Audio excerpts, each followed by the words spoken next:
আসসালামু আলাইকুম প্রিয় দর্শক, ঈদ মোবারক। সবাইকে পবিত্র ঈদুল আজহার শুভেচ্ছা জানিয়ে শুরু করছি এখনকার সংবাদ আয়োজন। সঙ্গে আছি আমি আল আভি জাহান। বিস্তারিত সংবাদের শুরুতেই জানিয়ে দিচ্ছি ফ্রেশ প্রিমিয়ামটি সংবাদ শিরোনামগুলো।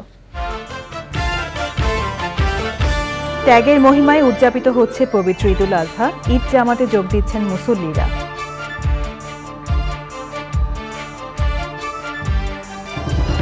দেশবাসীকে প্রধানমন্ত্রীর ঈদের শুভেচ্ছা।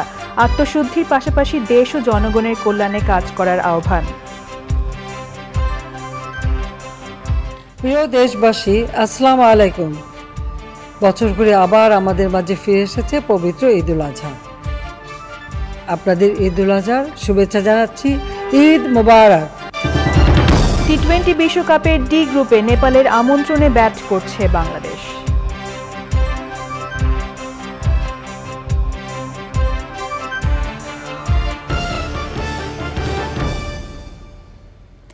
সংবাদ শিরোনামগুলো জানাচ্ছিলাম। এখনকার এই সংবাদ আয়োজনে একই সঙ্গে চ্যানেল আই এর ইউটিউব চ্যানেলে এবং চ্যানেল আই এর ওটিটি প্ল্যাটফর্ম আই স্ক্রিনে লাইভ স্ট্রিম হচ্ছে। ত্যাগের মহিমায় সারা দেশে উদযাপিত হচ্ছে পবিত্র ঈদুল আজহা। দিনটিতে মুসলমানরা ধর্মীয় ভাব গাম্ভীর্যে ঈদের নামাজ আদায় শেষে সামর্থ্য অনুযায়ী পশু কোরবানি করেন। ঈদের দিনসহ 3 দিন কোরবানি দেওয়ার বিধান রয়েছে। প্রতি বছর জিলহজ মাসের 10 তারিখ ঈদুল আজহা উদযাপন করেন ইসলাম ধর্মাবলম্বীরা। পবিত্র ঈদুল আজহা উপলক্ষে দেশবাসীকে শুভেচ্ছা জানিয়েছেন রাষ্ট্রপতি মোহাম্মদ শাহাবুদ্দিন এবং প্রধানমন্ত্রী শেখ হাসিনা। ঈদুল আজহার শুভেচ্ছা জানিয়ে পৃথক বাণী দিয়েছেন রাষ্ট্রপতি ও প্রধানমন্ত্রী। প্রধানমন্ত্রী তার বাণীতে জীবনের সকল পর্যায়ে মুসলমানদের ত্যাগ, আত্মশুদ্ধি, সংযম, সৌহার্দ্য ও সম্প্রীতি ছড়িয়ে পড়ার প্রত্যাশা জানিয়েছেন। বাংলাদেশ এবং মুসলিম জনগোষ্ঠীর উত্তরোত্তর উন্নতি, শান্তি ও কল্যাণ কামনা করেছেন প্রধানমন্ত্রী শেখ হাসিনা।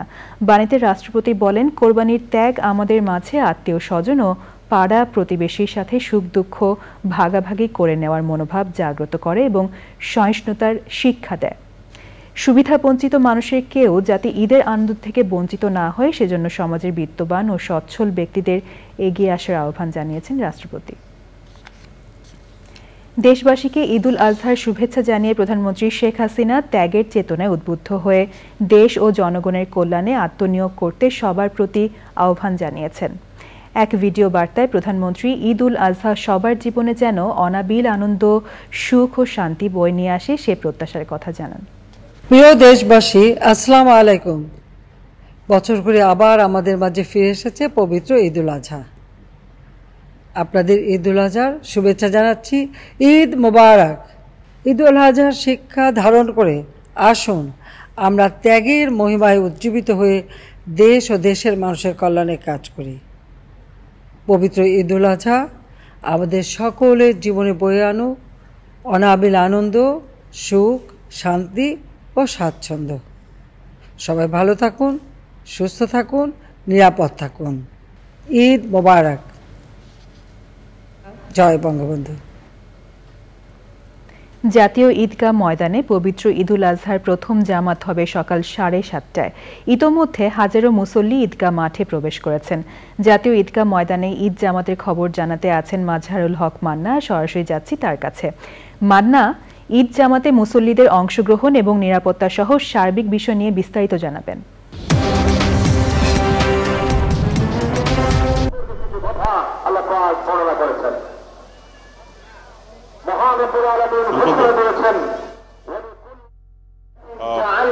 জাতীয় ঈদগাহ ময়দানে আপনারা জানেন যে সকাল 7:30টায় পবিত্র ঈদুল আজহারের প্রধান জামাত, এবং ইতিমধ্যে আপনারা দেখতে পাচ্ছেন যে বিভিন্ন বয়সী মুসল্লিরা জাতীয় ঈদগাহে আসা শুরু করেছেন। ওনারা কিন্তু বেশ ভোরবেলা থেকেই আসা শুরু করেছেন। সময় যত গড়াচ্ছে আর মাত্র 30 মিনিট আছে জামাত শুরু হওয়ার। এর মধ্যেই বিভিন্ন বয়সী আপনারা দেখেন নারীদেরও বেশ উপস্থিতি আমরা দেখতে পেয়েছি। সকালবেলা থেকে ওনারা আসছেন এবং প্রবেশের সুবিধার জন্য যে এটা হচ্ছে মূলত প্রধান গেট, পাশাপাশি ওই পাশেও গেট আছে যেন মুসল্লিরা নির্বিঘ্নে তারা এই মাঠে প্রবেশ করতে পারেন। আপনারা জানেন যে জাতীয় ঈদগাহে প্রায় 35,000 মুসল্লি ভেতরেই নামাজ আদায় করতে পারবেন। যদিও আমরা দেখেছি ঈদুল ফিতরে যে পরিমাণ মুসল্লিদের আগমন ঘটে জাতীয় ঈদগাহে, কিন্তু ঈদুল আজহায় একটু কম দেখি। তারপরেও মানুষজন আসছে। আমরা হয়তো শেষ পর্যন্ত দেখতে পাবো যে ময়দানটি ভরে গেছে। যদি ময়দান পূর্ণ হয়ে যায় তাহলে পরবর্তীতে আমরা দেখতে পাবো রাস্তায় হয়তো এই জামাত বিস্তৃত হবে। এটা অবশ্য পরবর্তীতে। তবে নিরাপত্তা ব্যবস্থা চতুর্দিকে খুবই কড়াকড়ি অবস্থানে আছেন। আপনারা জানেন যে এই জাতীয় ঈদগাহে নামাজ আদায় করবেন আমাদের মহামান্য রাষ্ট্রপতি, প্রধান বিচারপতি, তারপরে বিভিন্ন মেয়র, আপনার উত্তর সিটি কর্পোরেশনের মেয়র এবং মন্ত্রিসভার সদস্যগণ এবং বিশিষ্ট ব্যক্তিবর্গ এই জাতীয় ঈদগাহে নামাজ আদায় করবেন। ইতিমধ্যে আপনারা দেখতে পাচ্ছেন যে সব বয়সী মানুষজন কিন্তু আসছে এবং সিকিউরিটি প্রত্যেকে কিন্তু চেক করা হচ্ছে। যারা ব্যাগ নিয়ে আসছেন তাদের কিন্তু প্রবেশ করতে দেওয়া হচ্ছে না, শুধু অনুমতি আছে আপনি জায়নামাজ নিয়েই আপনি প্রবেশ করতে পারবেন এই জাতীয় ঈদগাহে। এবং এটি কিন্তু আগেও সতর্ক করা হয়েছে, অনেককে কিন্তু যারা ব্যাগ নিয়ে আসছেন তাদেরকে কিন্তু প্রবেশ করতে দেওয়া হচ্ছে না এবং সবাইকে তল্লাশির মাধ্যমে প্রবেশ করতে দেওয়া হচ্ছে। এবং এই হয়তো 7:30টায় ঠিক ঘোষণা দেওয়া হয়েছে, ঠিক 7:30টায় জাতীয় ঈদগাহে যে প্রধান জামাত সেটি শুরু হয়ে যাবে। আবহাওয়া যদিও খারাপ, মেঘলা আকাশ, বৃষ্টি হওয়ার সম্ভাবনা আছে হয়তোবা, তবে সামান্য বৃষ্টি হলে কিন্তু জামাত অনুষ্ঠিত হবে জাতীয় ঈদগাহে। তেমন যদি বেশি পরিমাণে বৃষ্টি না হয় সেক্ষেত্রে বিকল্প ব্যবস্থা হিসেবে বাইতুল মোকাররম জাতীয় মসজিদের ব্যবস্থা আছে। ইতিমধ্যে আমরা জেনেছি যে বাইতুল মোকাররম জাতীয় মসজিদে প্রধান যে জামাত সেটি শুরু হয়ে গেছে এবং সেটা শেষের পথে, এবং ঠিক 7:30টায় জাতীয় ঈদগাহে জামাত শুরু হয়ে যাবে। তখন হয়তো আমরা দেখতে পাবো যে মুসল্লিরা কি পরিমাণ এসেছে এবং সেই পর্যন্ত আমরা আশা করছি যে এই ময়দানটি পূর্ণ হয়ে যাবে এবং সবাই নির্বিঘ্নে এবং এই ঈদুল আজহার প্রধান জামাত আদায় করবে, এমনটা আমাদের আশা আছে। ধন্যবাদ আপনাকে। পবিত্র ঈদুল আজহার প্রথম জামাত হবে চ্যানেল আই মসজিদে সকাল 7:15 এবং রাজধানীর সবশেষ জামাত হবে বেলা 11:31। রাজধানীর তেজগাঁও ও আশপাশের এলাকার মুসল্লিরা এখানে ঈদের নামাজ আদায় করবেন। এরই মধ্যে ঈদ জামাতের যাবতীয় প্রস্তুতি শেষ হয়েছে। এবার new care T20 world cup cricket update.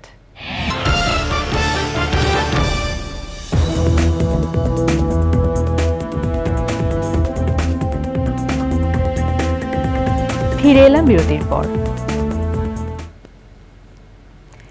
গাজায় চলমান ইসরায়েলি হামলার মধ্যেও শঙ্কা নিয়ে পবিত্র ঈদুল আজহা উদযাপন করেছে অবরুদ্ধ ফিলিস্তিনিরা।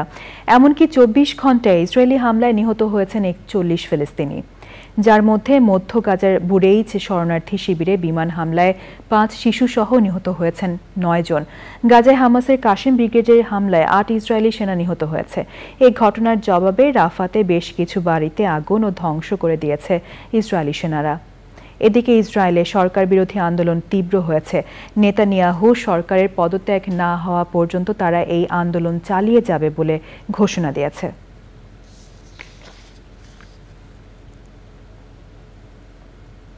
এবার কৃষি সংবাদ।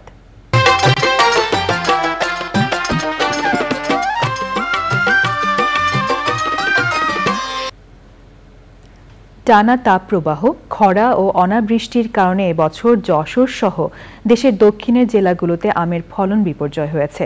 এই কারণে ভরা মৌসুমেও আমের আকাল দেখা দিয়েছে যশোরের পাইকার ও খুচরা বাজারে। যশোর থেকে আকরামুজ্জামানের রিপোর্ট।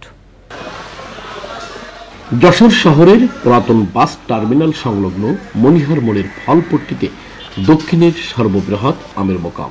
প্রতি বছর জ্যৈষ্ঠ মাসের পরপরই এই মোকামে আম, লিচু সহ বিভিন্ন দেশীয় ফলের বেচাকেনা বাড়ে। এবছর মধুমাস পার হতে চললেও এখনো জমে ওঠেনি ফলের এ মোকামটি। খরা ও অনাবৃষ্টিতে আমের ফলন কম হওয়ায় এরকম ফলশূন্য হয়ে রয়েছে বৃহত্তর এই আমের মোকামটি। মাল কিনতে আছে আপনার হাই দামে 70-72 টাকা মাল কিনতে আছে, এখন মোকামে এসে মনে করেন ওই দামে বিক্রি করতে হচ্ছে। কিভাবে পার্টি বাঁচবে? মালের দাম যদি এত বাড়তি হয় এভাবে চলা খুবই কষ্ট। কাস্টমার খুবই কম, বেচা কিনাও কম, আমদানিও কম, আমের দামও অনেক। যত উৎপাদন কম, আমদানিও কম, সেটা মালের দামও বেশি। এক্ষেত্রে দেখা যাচ্ছে কাস্টমারও খুব কম। এই বছর আম হয় নাই, যে জায়গায় 100% হয় সে জায়গায় বছর 10% আম হচ্ছে। পাশাপাশি দাম বেশি হয়, ক্রেতারাও আম কেনা থেকে বিরত থাকছেন। আবহাওয়ার কারণে অনেক ফলন কম হয়েছে আমের, এর কারণে অনেক দাম বেশি আম। চলতি মৌসুমে যশোরের ৩,৯২৪ হেক্টর জমিতে আম বাগান করা হয়েছে। গত বছরের চেয়ে এবার প্রায় ৩৫% ফলন কম হয়েছে বলে বলছে কৃষি বিভাগ। যশোর থেকে আকরামুজ্জামান, চ্যানেল আই। এবার প্রকৃতি সংবাদ।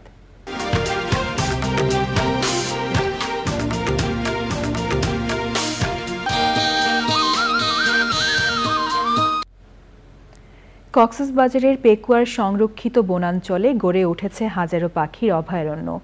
পাহাড়ে ছোট ছোট গর্ত করে আবাসস্থল গড়ে তুলেছে নানা প্রজাতির পাখি। তবে পাহাড় কাটায় ধ্বংস হচ্ছে এসব অভয়ারণ্য।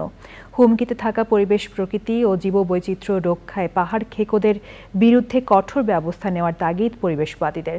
নুরুল আলমের ভিডিওচিত্রে সারা রাজু মানিকের রিপোর্ট। পেকুয়ার সংরক্ষিত বনাঞ্চলে পাহাড়ের গায়ে অসংখ্য ছোট ছোট গর্ত, সাপ কিংবা পোকামাকড় নয়, এসব গর্তে হাজারো পাখির বসবাস।